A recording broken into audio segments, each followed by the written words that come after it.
nama saya Riantiani, saya ketua dari kelompok 2. Di sini kami akan menjelaskan materi sosiologi. Yang pertama tentang tindakan sosial, yang kedua tentang interaksi sosial, yang ketiga tentang identitas sosial. Di sini teman saya akan memperkenalkan namanya. Yang pertama ada nama saya.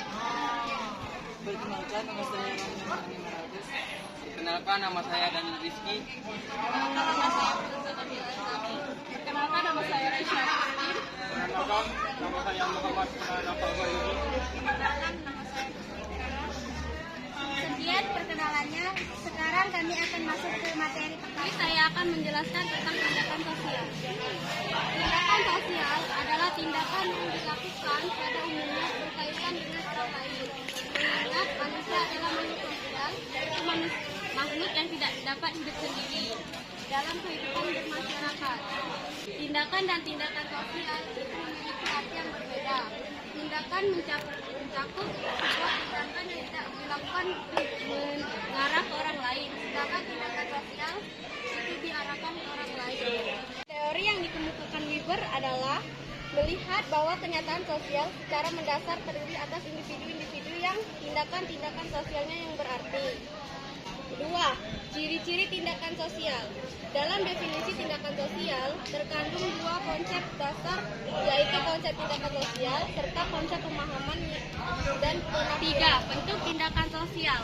A. Tindakan rasional instrumental, di mana tindakan tersebut dilakukan untuk memperlihatkan kesesuaian antara cara yang digunakan. Jika tindakan tersebut tidak diarahkan ke orang lain dan tindakan memiliki arti bukan termasuk tindakan sosial, tetapi disebut sebagai tindakan saja, sehingga tindakan sosial akan memberikan kesan kepada orang lain. Sekian materi dari saya yang akan dilanjutkan oleh Bintang. Baiklah, di sini saya akan menjelaskan mengenai B. Tindakan rasional berorientasi nilai. Tindakan rasional berorientasi nilai adalah tindakan yang tidak hanya mementingkan dirinya sendiri, melainkan juga mementingkan penilaian dari orang lain. Contohnya, seseorang mengambil sampah dari tengah jalan. Tentu saja hal tersebut tidak hanya mementingkan dirinya. C. Tindakan efektif. Tindakan efektif adalah tindakan yang didasari atas rasa kepura-puraan. Contohnya adalah apabila seseorang menyanggupi sebuah pekerjaan padahal sebenarnya dia tidak mampu melakukan pekerjaan tersebut. D. Tindakan tradisional. Tindakan tradisional adalah tindakan yang telah dilakukan sejak turun-temurun dan masih dilakukan sampai sekarang. Selanjutnya saya akan menjelaskan mengenai interaksi sosial. 1. Pengertian interaksi sosial. Interaksi sosial adalah hubungan timbal balik antar individu yang dilakukan dalam tatanan masyarakat. Syarat-syarat terjadinya interaksi sosial. Yang pertama, kontak sosial. Kontak sosial dibagi menjadi 3, yaitu berdasarkan sifat dan berdasarkan caranya. Kontak berdasarkan sifat, yaitu kontak langsung dan kontak tidak langsung. Kontak berdasarkan caranya, yaitu kontak antar individu, kontak antar individu dan kelompok, dan kontak antar kelompok. Baiklah, sekian materi dari saya. Selanjutnya akan dijelaskan oleh teman saya, Arini. Baiklah, di sini saya akan melanjutkan materi dari Bintang, yaitu syarat terjadinya tindakan sosial. Yang ketiga, berdasarkan bentuk. Berdasarkan bentuk terbagi menjadi 2, yaitu positif dan negatif. Kontak positif mengarahkan sesuatu kerjasama. Kontak negatif mengarah pada penyimpangan. Yang keempat, berdasarkan tingkat hubungan. Terbagi menjadi 2, yaitu kontak primer dan kontak sekunder. 4. Berdasarkan tingkat hubungan. A. Kontak primer. Terjadi apabila orang yang mengadakan hubungan bertemu langsung, contohnya bertatap muka. B. Kontak sekunder. Kontak sekunder memerlukan suatu media perantara, contohnya berbicara melalui telepon. Komunikasi terbagi menjadi 4. Yang pertama, adanya pengirim atau sender. Yang kedua, adanya penerima komunikasi atau receiver. Yang ketiga, adanya pesan atau message. Yang keempat, adanya umpan balik atau feedback. Oke, pola interaksi sosial. Yang pertama, kebutuhan yang nyata. Yang kedua, efektivitas. Yang ketiga, efisiensi. Yang keempat, penyesuaian dengan norma-norma yang berlaku. Yang kelima, penyesuaian daripada kebenaran. Yang keenam, tidak memaksakan secara mental maupun fisik. Jenis-jenis interaksi sosial. Yang pertama, interaksi antara individu dan individu. Yang kedua, interaksi antara kelompok dan kelompok. Yang ketiga, interaksi antara individu dan kelompok. Sekian dari saya. Materi selanjutnya akan disampaikan oleh teman saya. Selanjutnya saya akan menyambung materi dari Rini Anggraini Salsabila. 4. Jenis-jenis interaksi sosial. A. Interaksi sosial antara individu dan individu. B. Interaksi sosial antar kelompok dan kelompok. C. Interaksi sosial antar individu dan kelompok. Faktor internal. Faktor internal adalah faktor yang berisi luar dari seseorang. 1. Memiliki adalah tuduhan seseorang yang mempunyai sosial meniru sikap. Faktor-faktor interaksi sosial. Faktor-faktor yang memengaruhi interaksi sosial. A. Faktor internal. 1. Dorongan untuk memengaruhi interaksi sosial. Dorongan untuk mempertahankan hidup. Dorongan untuk melakukan komunikasi dengan faktor-faktor eksternal. Faktor-faktor eksternal adalah faktor yang berisi dari luar diri seseorang. 1. Imitasi adalah tindakan-tindakan seorang. Tindakan sosial meniru sikap. Terima kasih, sekian dari saya. Saya lanjutkan kepada Besti atau teman saya. Ada beberapa bentuk dari interaksi sosial asosiatif. Yang pertama ialah kerjasama atau cooperation. Suatu usaha bersama antar individu ataupun kelompok untuk mencapai kepentingan dan tujuan yang serupa. Yang kedua ialah akomodasi, yaitu suatu proses penyesuaian diri dari orang per orang atau kelompok manusia yang semula saling bertentangan sebagai upaya untuk mengatasi ketegangan-ketegangan. Tujuannya ialah terciptanya keseimbangan interaksi sosial dalam kaitannya dengan norma dan nilai yang ada di masyarakat. Bentuk yang ketiga ialah asimilasi. Asimilasi menurut Surjono Sukanto, asimilasi merupakan proses sosial yang ditandai dengan adanya usaha-usaha mengurangi perbedaan yang terdapat antara perorangan atau kelompok manusia yang meliputi usaha-usaha untuk mempertinggi kesatuan tindakan. Faktor-faktor asimilasi yang pertama ialah adanya sikap toleransi, kedua kesempatan yang seimbang, ketiga sikap menghargai orang-orang, yang keempat sikap terbuka dari golongan yang berkuasa dalam masyarakat. Bentuk keempat ialah akulturasi. Akulturasi merupakan proses sosial yang timbul karena penerimaan dan pengolahan unsur-unsur kebudayaan asing tanpa menghilangkan unsur-unsur kebudayaan asli. Unsur-unsur yang mudah diterima dalam akulturasi antara lain: 1.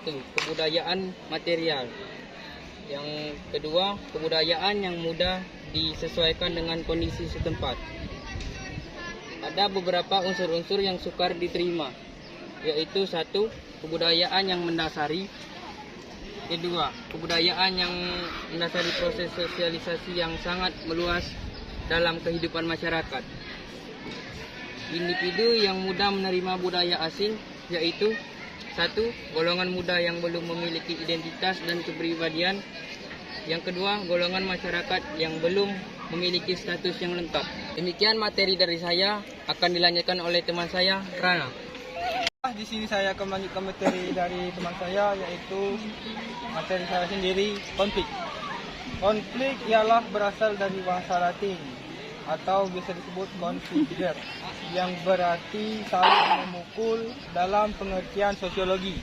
Konflik ini sendiri dapat didefinisikan sebagai suatu proses sosial di mana dua orang atau lebih kelompok berusaha untuk menghancurkan atau membuatnya tidak berdaya atau saling menghancurkan. Ini jenis-jenis konflik ada 4, yaitu konflik pribadi, konflik politik, konflik rasial, dan konflik antar kelas sosial.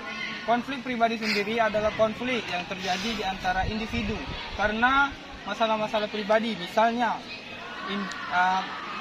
individu yang terlibat masalah pembagian warisan dalam keluarganya. Konflik politik adalah konflik antar partai politik karena perbedaan ideologi atau asas perjuangan dan cita-cita politik tersebut. Misalnya, konflik antar partai politik pada saat kampanye presiden. Dan yang ketiga ada konflik rasial. Konflik rasial ini adalah konflik yang terjadi di antara kelompok ras yang perbedaan karena kepentingan dan kebudayaan. Baiklah, yang keempat atau yang terakhir ialah konflik antar kelas sosial.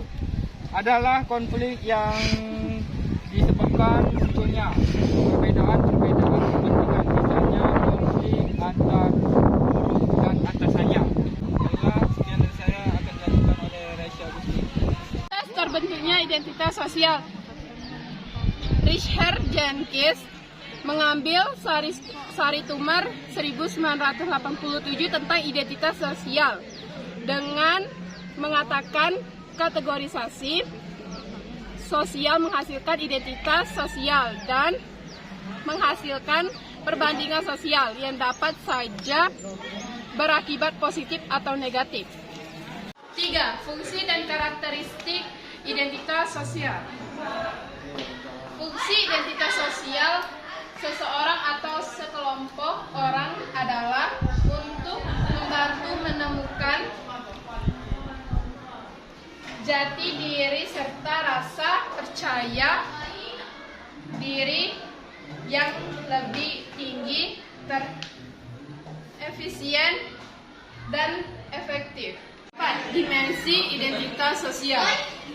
Menurut Baran 2005, terdapat 4 dimensi atau aspek yang mengkonseptualisasikan identitas sosial sebagai berikut. 1. Persepsi dalam konteks antar kelompok. 2. Daya tarik in group. 3. Keyakinan saling terkait. Identitas sosial merupakan aspek konsep diri sesama orang. 4. Depresonialisasi. Demikian materi dari saya. Materi selanjutnya akan disampaikan oleh Filza. Yang pertama ialah komponen kognitif. Komponen kognitif ialah kesadaran kognitif akan keanggotaannya dalam kelompok, seperti self-categorization. Yang kedua ialah komponen evaluatif, yaitu nilai positif atau negatif yang dimiliki oleh individu terhadap keanggotaannya dalam kelompok, seperti group self-esteem. Yang ketiga ialah komponen emosional, merupakan perasaan keterlibatan emosional terhadap kelompok, seperti komitmen afektif. Komponen ini lebih menekan pada seberapa besar perasaan emosional yang dimiliki individu terhadap kelompoknya, cenderung lebih kuat dalam kelompok. Kemudian ialah materi mengenai motivasi melakukan identitas sosial, ialah self-engagement dan positive disincentive, mencakup keyakinan bahwa kelompok kita lebih menarik dibandingkan dengan kelompok lain. Harga diri yang rendah akan mendorong terjadinya identifikasi kelompok dan perilaku antar kelompok. Kemudian ialah uncertainty reduction. Motif ini secara langsung berhubungan dengan kategori sosial individu berusaha menguasai ketidakpastian subjektif mengenai dunia sosial dan posisi mereka dalam dunia sosial. Yang selanjutnya ialah konsekuensi identitas sosial, yaitu mencakup 2 poin, yaitu eksklusif dan inklusif.